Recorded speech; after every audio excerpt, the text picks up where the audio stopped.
Bonjour, bonjour, bienvenue sur le plateau de Bâti Journal TV.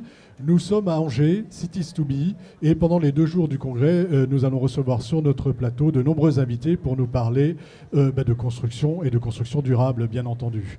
Et ce matin, nous allons commencer par le bois et les matériaux biosourcés.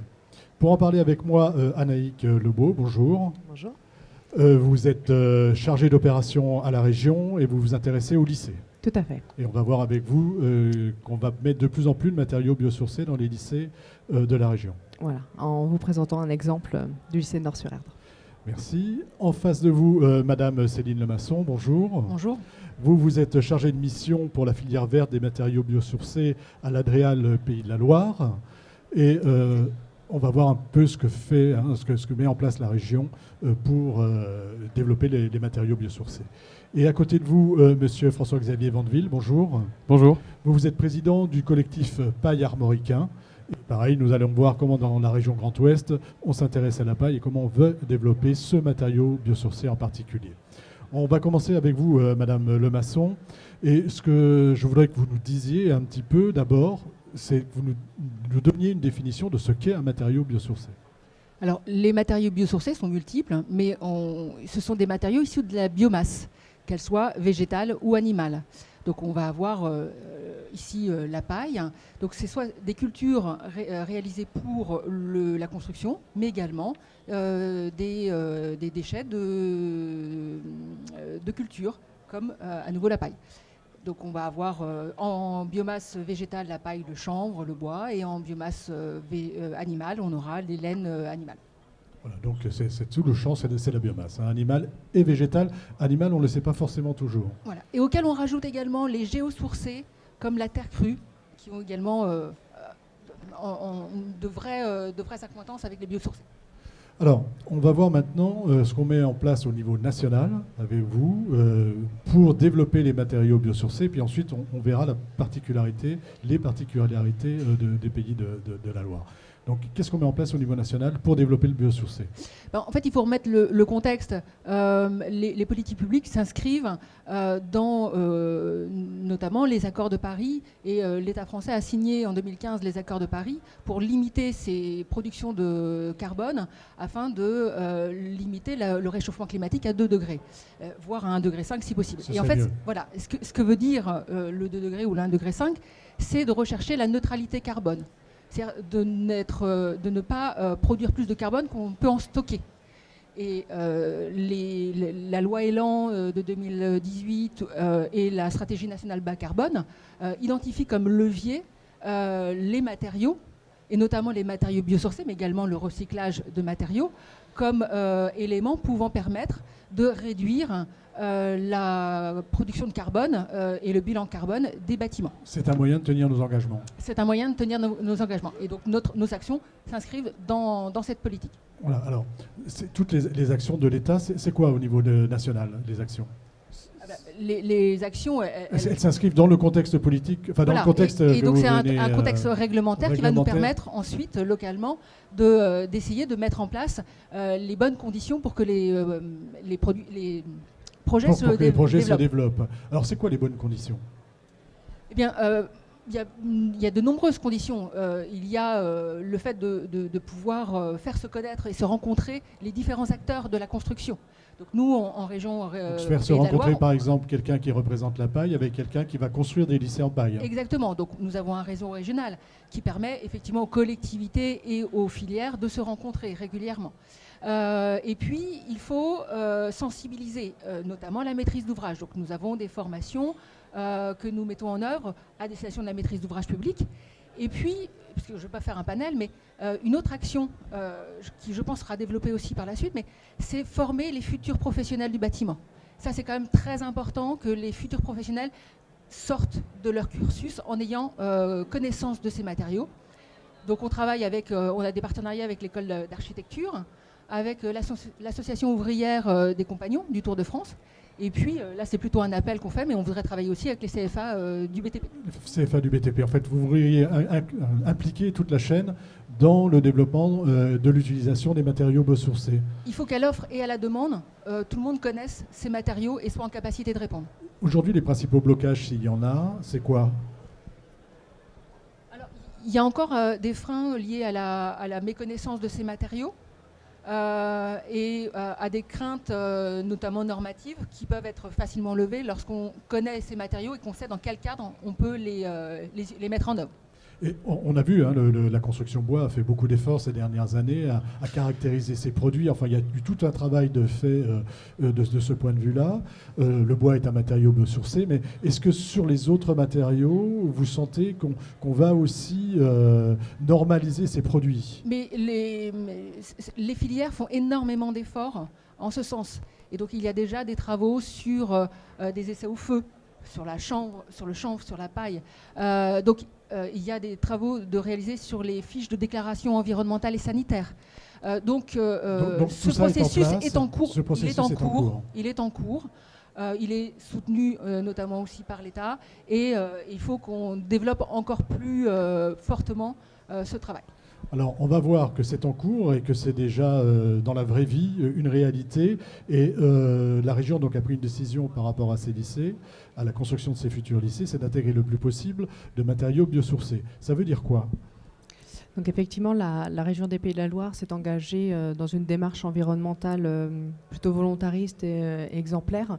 Donc ça s'est traduit par quelques documents clés au sein de la région, donc un plan régional sur l'économie circulaire, une feuille de route sur la transition écologique, et puis en interne au patrimoine immobilier, un référentiel sobriété.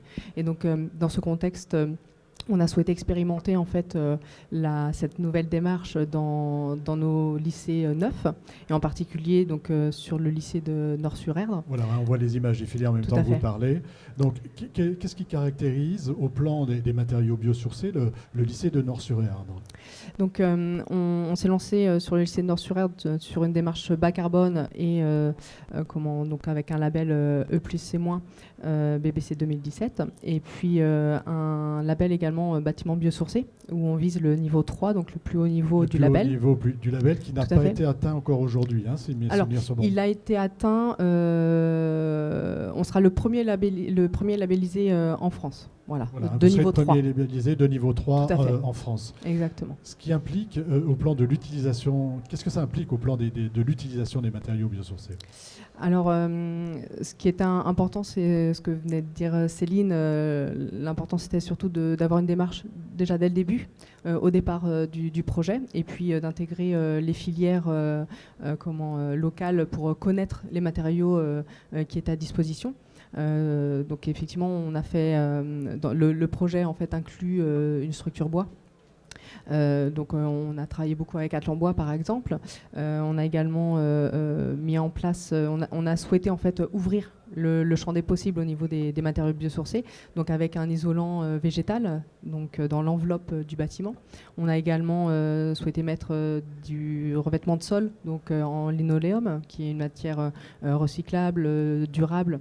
À base de lin, tout à fait. Et qui a aussi des propriétés naturelles antibactériennes. Donc on a également par exemple de la peinture végétale, qui est donc à base d'huile de lin, et elle qui apporte par exemple une qualité d'air intérieur très intéressante puisqu'elle n'émet pas de COV, de composés organiques volatiles, ce qui est important aussi quand on livre un lycée pour 1000 élèves. C'est pas seulement, on ne choisit pas des matériaux biosourcés parce qu'ils sont biosourcés, on les choisit aussi pour leur qualité. Le sol pour les qualités antibactériennes, la peinture. Enfin, il y a aussi des bonnes propriétés en termes de qualité de l'air pour le sol, et la peinture pour d'autres propriétés que celles d'être simplement biosourcées. Tout à fait.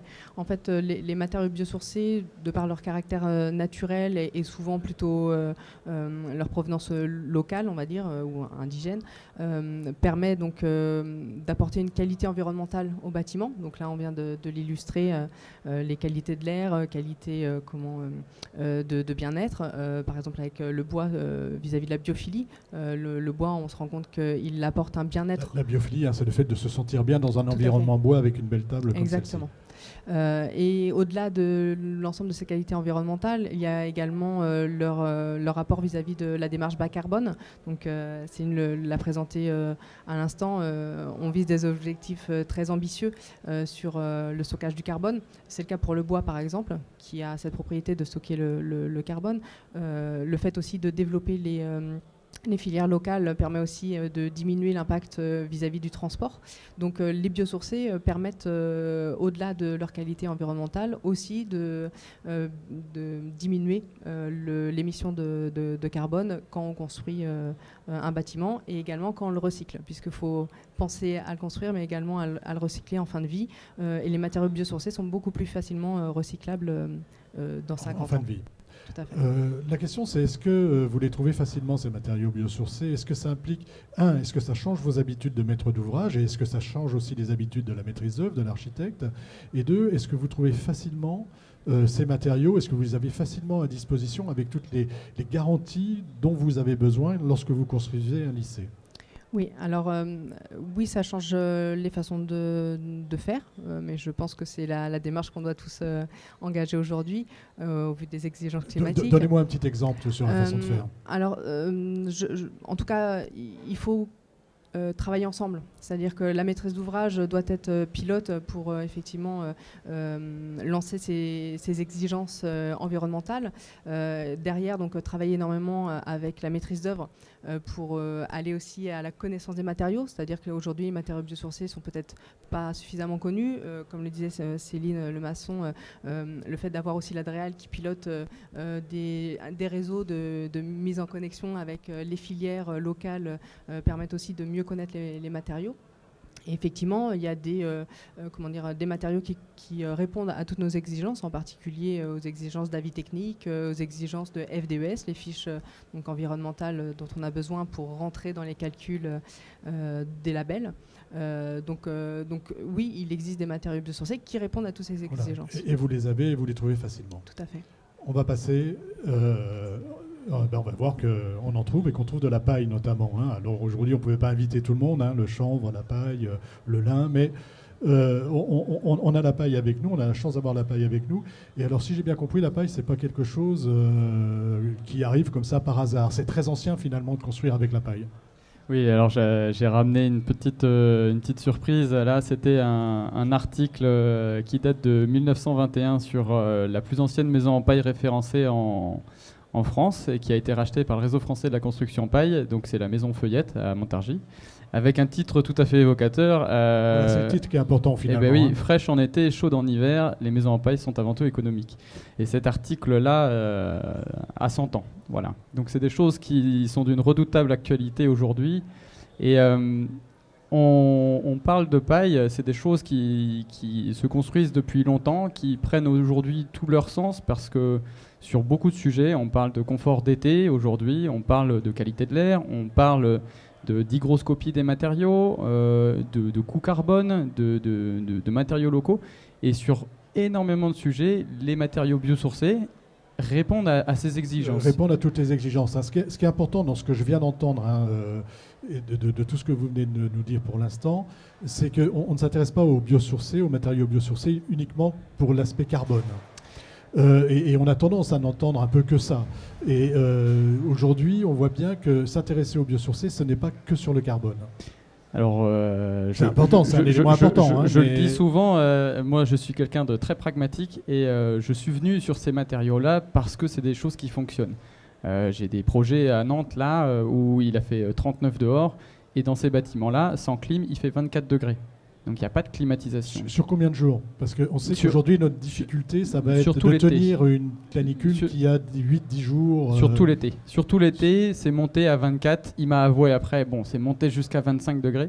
Mais sur tout l'été, avec une bonne conception d'un bâtiment, avec une bonne enveloppe thermique, donc bien conçue avec les bons matériaux, le delta à récupérer et en confort d'été, et en confort d'hiver, et en renouvellement de l'air, etc., il est très faible. Donc ça, c'est des choses qu'on sait faire. D'accord. Donc on sait faire depuis longtemps.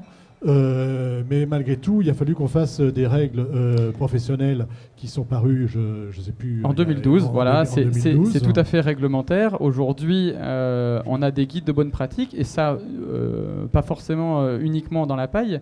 Il y a aussi des règles de bonne pratique au niveau du chanvre, au niveau de la terre. Donc il y a des choses qui se développent. Donc c'est tout à fait réglementaire, et aujourd'hui, on peut construire en paille comme avec n'importe quel autre isolant.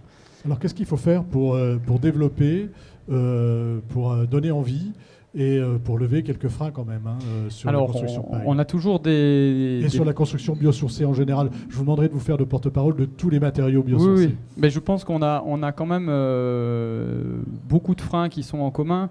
Le fait est que nous sommes des filières qui sont émergentes aujourd'hui pour les raisons dont on a parlé, émergentes au niveau du grand public.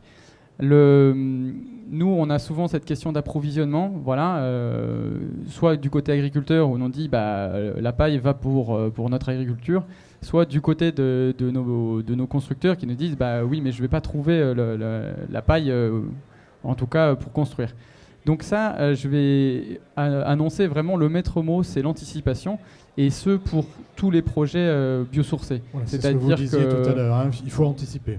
Voilà, on a la même chose.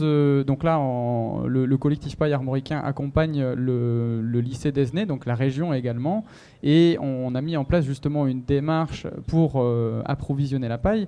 Dans un contexte il faut prévoir l'approvisionnement quand on travaille sur les biosourcés, et notamment sur la paille, il faut le prévoir bien en amont, c'est-à-dire l'année d'avant la construction pour avoir le... Alors suivant les contextes, ça peut ne pas poser de problème, mais là, le fait est que le lycée a une demande de volume de paille important, et en 2018, la sécheresse a été largement ressentie en Vendée. Donc le principe a été en tout cas d'accompagner la région pour dire, là, si vous mettez un bâtiment à cet endroit-là sans anticiper on va dire, toutes ces problématiques, ça ne va pas passer, ni auprès des agriculteurs, ni auprès des élus, ni auprès de personne. Donc on a fait tout un travail d'accompagnement, de réunion publique, auprès des agriculteurs également. On a vraiment sensibilisé tout ce monde-là. Et aujourd'hui, le monde agricole s'est emparé aussi de ce sujet en se disant, voilà, on va s'organiser pour répondre à cette demande. Et ça, c'est vraiment le fond du projet. Dites, il faut accompagner tout le monde, y compris le monde agricole, qui est le producteur de la ressource. Absolument, absolument. Il faut former ? Alors, dans les problématiques, on a l'approvisionnement, on a la formation également, puisqu'on voit très bien que dans les ambitions neutralité carbone, les biosourcés ont une large part. Et nous, on est prêt à former aussi un large panel de professionnels. Il y a des règles qui sont éditées. Aujourd'hui, il y a une formation qui est accompagnée, qui s'appelle la formation ProPaille, qui dure 5 jours. Et on est à même, en tout cas, de former un large panel de professionnels. Donc ça, c'est des choses qui s'organisent. La formation, c'est des choses qui s'organisent. J'imagine que sur les chantiers, on forme aussi. Oui, en particulier grâce aussi à l'insertion professionnelle, puisque le chantier de Nord-sur-Erdre a une clause d'insertion professionnelle et d'apprentissage pour la première fois. Donc effectivement, ça permet aux personnes qui ne connaissent pas le bâtiment de venir se former sur ce type de produit pour aussi permettre le développement de ces produits ultérieurement sur d'autres chantiers et surtout en faire parler de ces produits nouveaux qui sont finalement anciens. Former, accompagner et...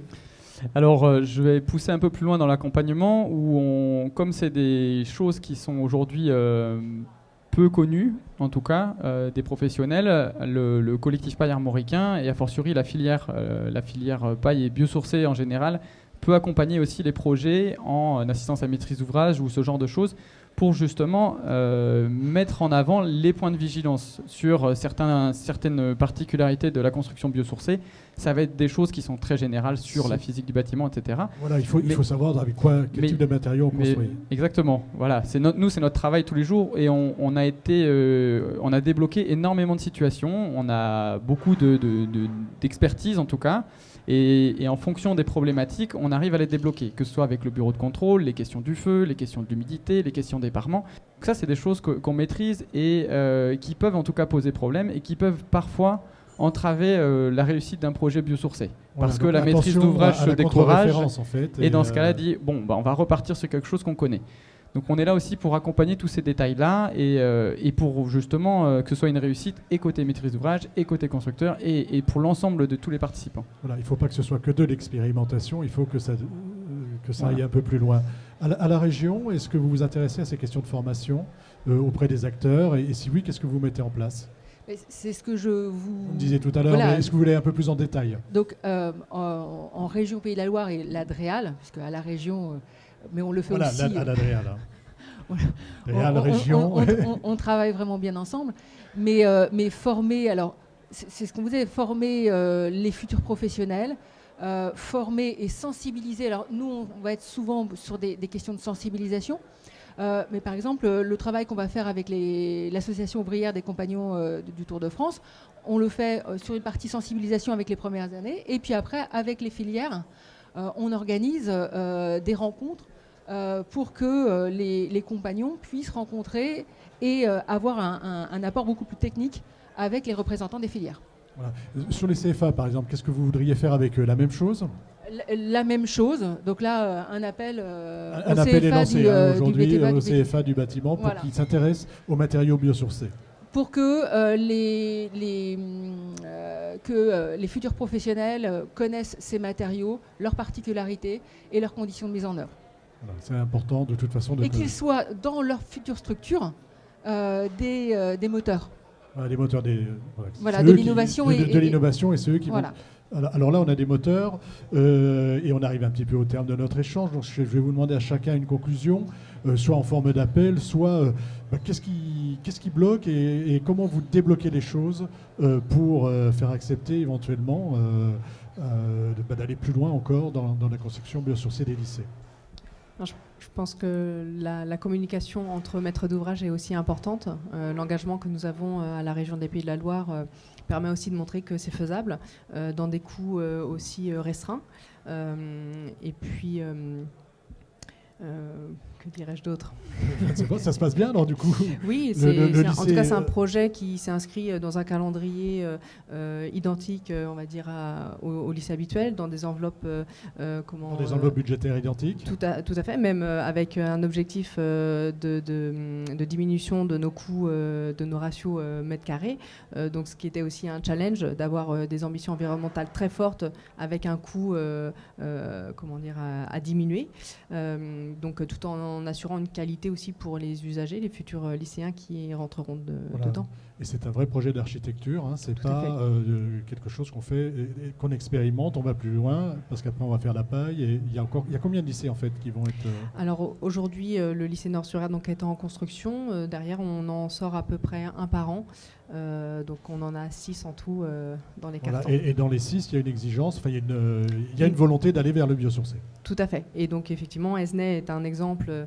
Le lycée d'Esnay part sur la paille. Donc le lycée de Nord-sur-Erdre est parti lui sur une diversification, on va dire, des matériaux biosourcés, que ce soit le bois, l'isolant végétal, les peintures biosourcées puisque ça existe, les revêtements de sol, etc. Et les futurs lycées continueront dans cette lancée. Voilà. Le biosourcé, ce n'est pas que de l'isolant. Non. Une conclusion, s'il vous plaît, sur vos actions et sur ce que vous voudriez mettre en place. Moi, je dirais surtout qu'il y a beaucoup de compétences en région Pays de la Loire et que lorsqu'on est porteur de projet, qu'on est intéressé par ces questions, le plus tôt possible, il faut venir nous voir. Alors nous, Andréal, mais nous, on renverra ensuite vers les filières, etc. Il y a vraiment beaucoup de compétences, donc on peut être accompagné, on peut être aidé. On est ici à Cities2Be, on a la chance d'avoir un stand où l'ensemble des filières et les associations sont représentées. Donc vraiment, ne pas hésiter. La formation, l'accompagnement, ce que je retiens là, c'est vraiment important. Et il y a des compétences réelles en région, donc il faut y aller, il ne faut pas avoir peur. Monsieur Vandeville. Alors moi, le maître mot vraiment, en tout cas, c'est quand vous avez un projet ou une volonté, c'est de vous rapprocher des filières. Ça, c'est le maître mot, anticiper. Plus on connaît les projets en amont, plus on peut lever les freins, les uns après les autres. Ça, c'est vraiment notre ambition, d'accompagner ces projets et de développer, de démocratiser ces types de construction biosourcées Donc là, on travaille en tout cas pour vraiment ouvrir au plus grand nombre ce type de construction. Est-ce que vous travaillez à la création de filières, on va dire, un peu comme l'a fait la filière bois? Alors on a notre filière, elle existe, elle est déjà existante, on fait déjà beaucoup de projets, mais effectivement on aimerait faire plus d'actions. Aujourd'hui, il faut bien juste se représenter que c'est une filière qui est bénévole principalement, et donc voilà, si on veut aller plus loin, ce qui est certain, c'est qu'il faudra qu'on soit accompagné. Voilà. Par des gens permanents à plein temps, faire des animations, faire des formations, sensibiliser les maîtrises d'ouvrage, les artisans, voilà, l'ensemble de ces personnes. Toujours pour l'accompagnement et la formation. Merci d'être venu sur le plateau de Bâti-Journal TV. Merci. Une émission à retrouver donc sur notre site Bâti-Journal TV, sur le site de notre partenaire France Bois Forêt et sur le site de Cities2B, bien sûr, puisque nous sommes à Angers, Cities2B. Merci beaucoup.